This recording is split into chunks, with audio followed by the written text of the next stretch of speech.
Oke coy, jumpa lagi dengan Backend Magang, stay humble dan tetap semangat untuk terus belajar layaknya anak magang. Ya seperti biasa sebelumnya saya ucapin terima kasih dulu buat semua teman-teman yang udah support Backend Magang sejauh ini dengan subscribe, like, dan share. Dan saya harap teman-teman semuanya yang lagi pada nonton tuh sehat-sehat terus dan lancar-lancar terus karirnya. Oke, jadi video ini tuh bagian terakhir ya dari 5 part kemarin udah saya buat tentang kasus-kasus sistem desain yang sering muncul di user interview. Dan di video kali ini tuh saya cuma mau kasih ya tips umum lah supaya teman-teman tuh bisa bersinar dalam dalam sistem desain interviewnya begitu. Jadi intinya sih yang bakal dibahas tuh kayak misalnya teman-teman ini pernah nggak sih ngerasa clueless gitu pas lagi sistem desain interview gitu kan, atau mungkin teman-teman tuh bingung gitu gimana ngejawab dengan benar. Nah di sini tenang aja, di video ini tuh saya bakal bagi-bagi lah share strateginya gitu kan yang paling efektif buat bikin si usernya atau pewawancaranya itu bisa terkesan dengan teman-teman, dan tentunya insya Allah meningkatkan peluang teman-teman tuh lolos ke tahap berikutnya. Jadi jangan sampai kelewatan karena ini bisa aja ya insya Allah jadi game changernya teman-teman buat karirnya seperti itu. Oke, biar gak banyak cincong langsung aja let's get it on. Please like, share, comment, and subscribe.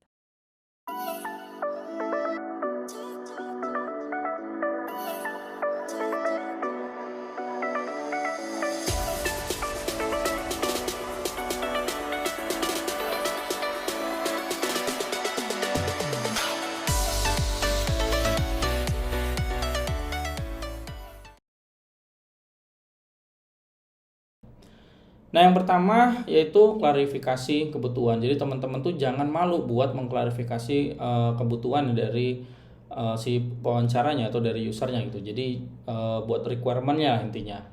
Karena gini, kenapa ini penting? Karena saya sering banget ngedapetin ketika saya menginterview kandidat gitu ya.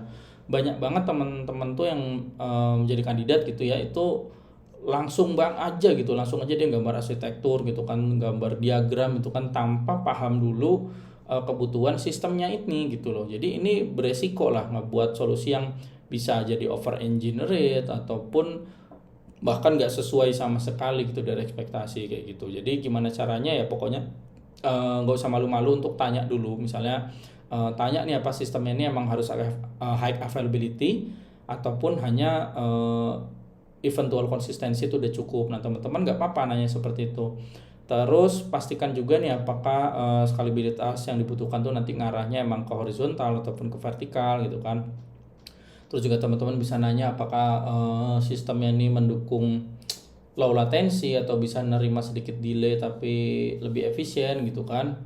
Ya teman-teman nggak perlu malu tuh seperti itu. Terus juga teman-teman bisa banget buat nanyain soal batasan biaya dan teknologi yang udah dipakai di perusahaan, itu juga boleh. Jadi contoh nyatanya misalnya kayak kita bisa kayak kemarin lah kita kan bahas tentang sistem yang buat rekomendasi gitu kayak Netflix, YouTube gitu kan.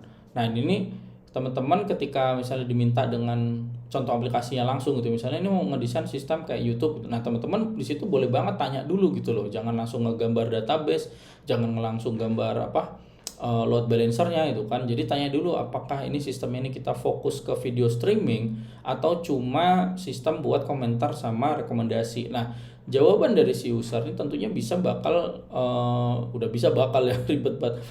Dia jawaban dari user ini bakal ngerubah approach-nya teman-teman. Jadi gitu tergantung konteks nantinya kan gitu. Jadi jangan malu buat mengklarifikasi requirement-nya seperti itu. Nah yang kedua yaitu pecah masalah jadi bagian kecil. Seperti saya udah sebut di video sebelumnya, divide and conquer. Kenapa sih ini penting? Karena sistem desain ini kan adalah soal berpikir strukturalnya teman-teman gitu loh. Jadi kita bakal menilai di situ gitu. Jadi pokoknya teman-teman nggak perlu langsung masuk ke detail aplikasinya atau ke detail requirement-nya gitu loh.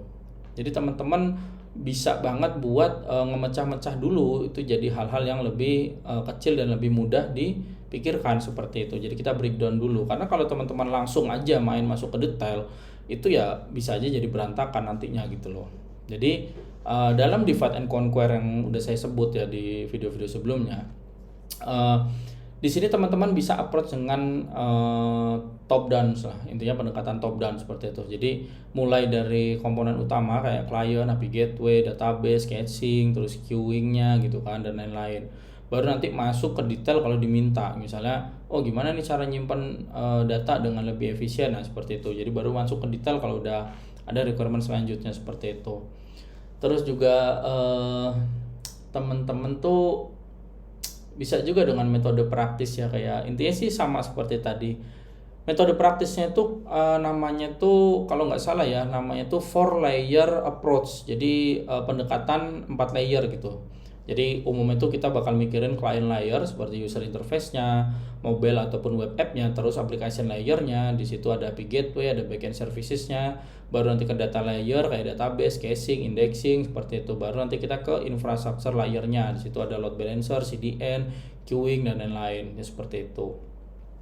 Ya contoh nyatanya itu kayak misalnya kita kemarin bahas tentang aplikasi, ya misalnya teman-teman diminta ngedesain aplikasi ride sharing app gitu kayak ojol itu Gojek dan lain-lain gitu kan.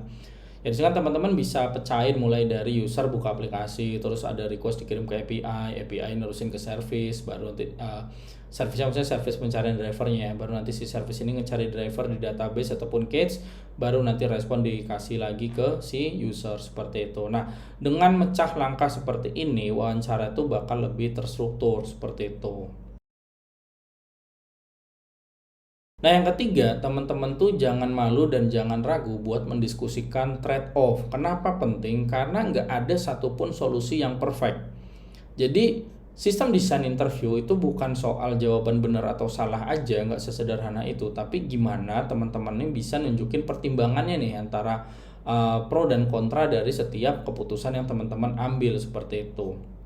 Ya gimana cara ngelakuinnya, misalnya paling umum kan misalnya database yang relasional versus NoSQL gitu kan. Nah, di sini teman-teman bisa aja mendiskusikan ini apakah lebih butuh konsistensi atau ya penggunaan ACID property gitu kan, atau lebih ke arah scalabilitas seperti itu.